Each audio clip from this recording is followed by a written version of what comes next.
Muy buenas a todos y bienvenidos al Rincón Práctico. Hoy vamos a hablar de la guerra que se avecina con los híbridos enchufables.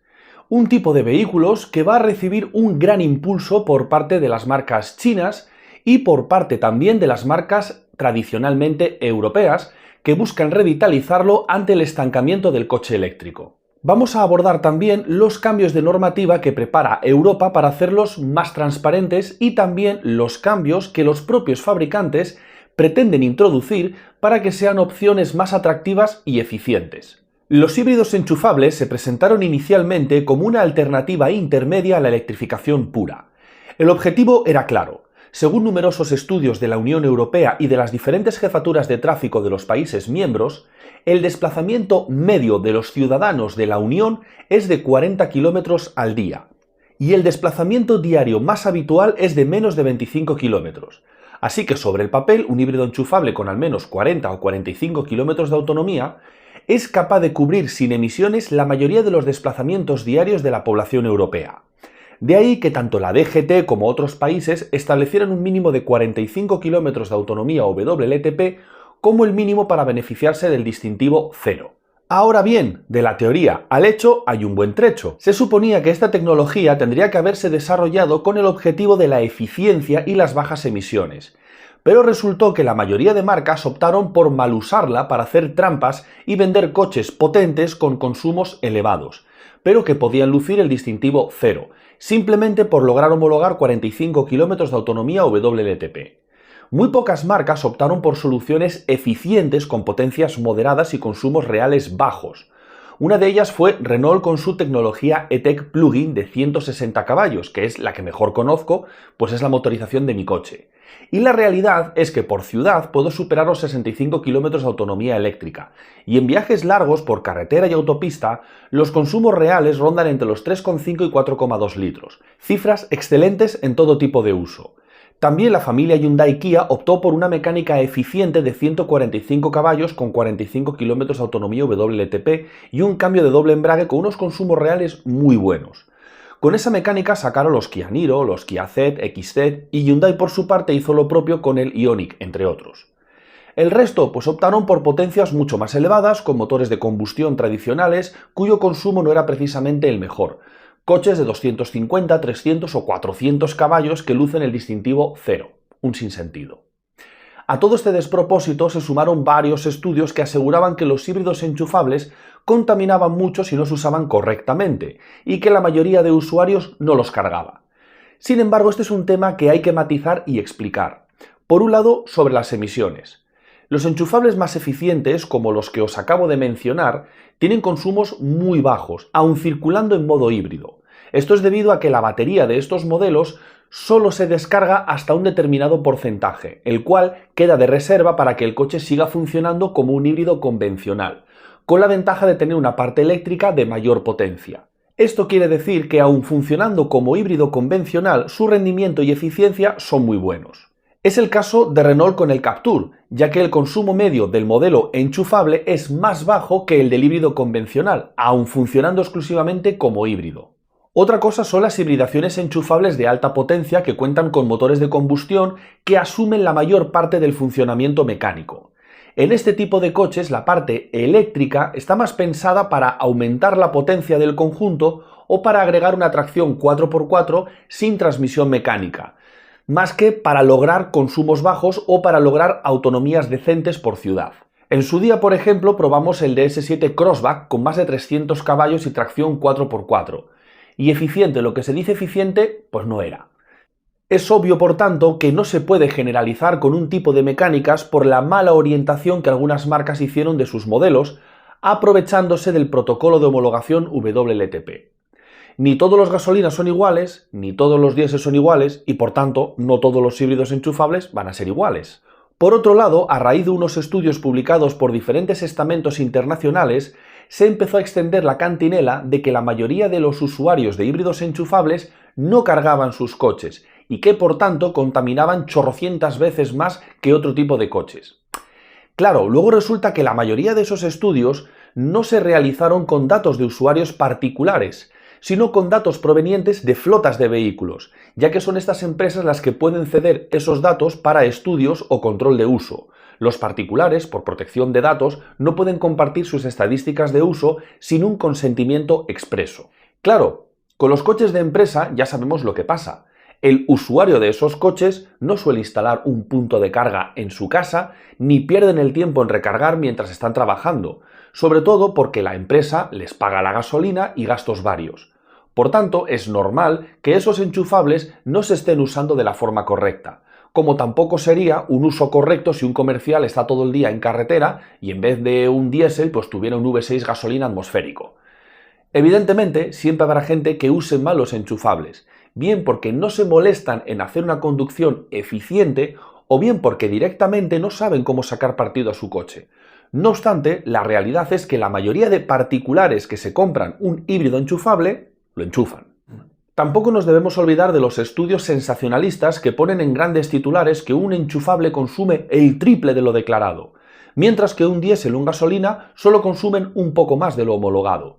Con ese titular, la imagen que se da de los enchufables es totalmente engañosa y los presentan como devoradores de gasolina. Sin embargo, la realidad es bien distinta y el problema no es del coche, sino del sistema de homologación WLTP. Os pongo el ejemplo de mi Captur. La homologación WLTP pone que el consumo es de 1,4 litros y ese consumo medio es real, pero lo es para los 100 primeros kilómetros, donde la batería ha sido capaz de cubrir aproximadamente el 50% de esa distancia. Y después, una vez que el coche ha agotado su batería y funciona como un híbrido, el consumo se triplica. Que suena muy bestia, pero es que en realidad supone un consumo medio de 4,2 litros, mejor que la mayoría de los motores diésel. Evidentemente no se puede decir que un consumo de 4,2 sea alto, ya que es más que eficiente. Pero a ver, como el sistema de homologación es como es, pues la cifra que se aporta es exclusivamente de los primeros 100 kilómetros. Y si te dicen que es solo de 1,4 litros y te dicen que es el triple, pues claro, ¿pero el triple de qué? No sería lo mismo decir el triple de los 5 litros que consume un diésel. Ahí estaríamos hablando de 15 litros, claro, y la cosa cambia. Por eso Renault ha tomado la delantera a Europa y el nuevo Rafale híbrido enchufable, que saldrá a la venta el mes que viene, vendrá con dos cifras de consumo. Por un lado la WLTP, que será ridícula, ya que su nueva batería aportará 100 kilómetros de autonomía en modo eléctrico. Y otra cifra, que en este caso es de 5 litros, para que conozcamos el consumo real del coche cuando funciona como híbrido. Una cifra excelente, por cierto, para tratarse de un coche de 300 caballos. Os cuento todo esto para que veáis cómo muchas veces los medios cuentan las verdades a medias, fuera de contexto o sin explicarlo todo. El titular, eso sí, queda muy jugoso. Pues bien, con este panorama, tal como os dije al principio, se avecina una guerra interesante. Por un lado, con los cambios legislativos. Por otro lado, con varias innovaciones por parte de las marcas. Y por otro, con una competencia que viene de fuera dispuesta a dar un vuelco al mercado. Para empezar, si hasta ahora la autonomía mínima que se exigía era de 45 kilómetros, ahora va a pasar a los 80 o 100 kilómetros, según lo que apruebe Europa finalmente. Por eso todas las marcas están presentando modelos con 100 kilómetros de autonomía como mínimo. Esto es posible gracias a las nuevas baterías, que son mucho más compactas, que contienen el peso del coche y que permiten hacer ese aumento de autonomía sin que el coche sea un mastodonte. De esta forma se curan en salud de cara a la entrada en vigor de la nueva normativa. También el ciclo WLTP va a ser modificado y la distancia recorrida para obtener los resultados variará en función de la autonomía de cada modelo. Y, además de la medición actual, donde la batería interviene durante parte del recorrido, habrá una segunda medición, como la que hace Renault, con la batería agotada o en reserva de energía. De esta forma, la información de los consumos será mucho más realista. Este cambio es necesario ya que marcas como BYD están planeando lanzar modelos híbridos enchufables con autonomías eléctricas de hasta 300 kilómetros, lo que hace que el test actual no sea efectivo. La otra guerra viene dada por los modelos chinos, que no conformes con inundar Europa de vehículos eléctricos de todo tipo, ante la lenta expansión del coche eléctrico en nuestro mercado, han decidido ampliar su ofensiva con versiones híbridas e híbridas enchufables, lo que supone un duro revés para las marcas europeas, ya que con la flexibilización de la norma Euro 7 pensaban coger aire con las tecnologías de transición, y ahora se topan con una dura competencia. No obstante, tanto las marcas tradicionales de Europa, entre las que incluyo a los japoneses y coreanos que llevan media vida vendiendo aquí, como las marcas chinas, tienen algo en común, y es que están replanteando el funcionamiento de este tipo de mecánicas enchufables para hacerlas más eficientes y atractivas para los posibles compradores. Os pongo nuevamente el ejemplo del Rafale, que se puede decir que será el primer híbrido enchufable de nueva generación. Hasta ahora, la mayoría de enchufables, si tienen carga suficiente en la batería, la prioridad para funcionar será de la parte eléctrica. El coche se moverá gastando batería hasta llegar a un mínimo de carga, momento en el que la parte de combustión toma el relevo y se encarga de todo. Si hay batería suficiente, el motor térmico solo se activa si se demanda mucha potencia o si forzamos nosotros el funcionamiento mediante los modos de conducción. Por ejemplo, si ponemos un modo Sport. También en la mayoría de enchufables, si activamos la regeneración de energía, será el motor de combustión el que aumente su rendimiento para cargar la batería. Esto es útil por si estamos de viaje y tenemos que movernos en modo eléctrico al llegar a nuestro destino, pero supone evidentemente un importante aumento de consumo. El nuevo Rafale modifica bastante esta forma de funcionar. De hecho, parte de esos cambios se han trasladado a Mi Captur tras la última actualización. Veréis, ahora, con los cambios que ha hecho Renault, si queremos circular exclusivamente en modo eléctrico, debemos activar la función EV, ya que si lo dejamos en modo híbrido, que Renault lo llama MySense, el coche no va a tirar exclusivamente de batería hasta agotarla, sino que la va a combinar frecuentemente con el motor de combustión, salvo que circulemos a baja velocidad por ciudad. De esta forma, lo que consigue Renault es repartir mejor y durante más tiempo la acción de los motores eléctricos en función de la demanda de energía real, logrando así unos consumos reales más bajos. Es decir, en vez de tirar de batería hasta agotarla, la administra durante más kilómetros.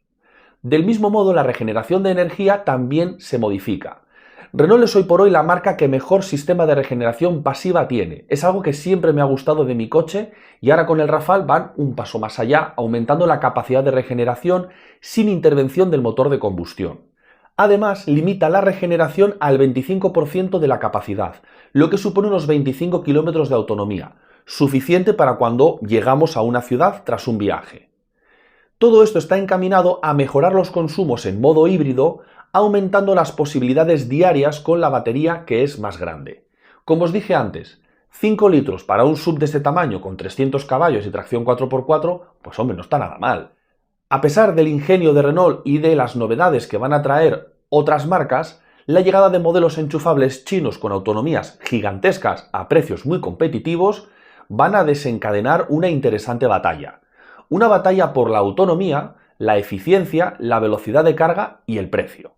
Se acercan tiempos convulsos para este tipo de mecánicas. 2025 va a ser interesante, ya que muchas marcas van a presentar nuevos modelos de este tipo. Y entre ellas las chinas van a llegar pisando fuerte con modelos realmente impresionantes. Tanto MG como BYD tienen en el horno un montón de modelos con todo tipo de autonomías. Como os digo, BYD ya entró con el BYD Seal U, con 80 km de autonomía WLTP, pero va a llegar con un modelo de 300 km de autonomía. MG va a hacer lo propio con 100 km y 150 km de autonomía. Y otras marcas que están por ahí, que ya empiezan a hacerse un hueco, van a hacer lo mismo. ¿Vosotros qué pensáis? ¿Creéis realmente que van a ser muy interesantes los híbridos enchufables? ¿Que van a conseguir pegar un despunte en las ventas? ¿O que se mantendrán más o menos como hasta ahora? Dejad vuestros comentarios a ver qué opináis. ¡Un saludo y hasta otra!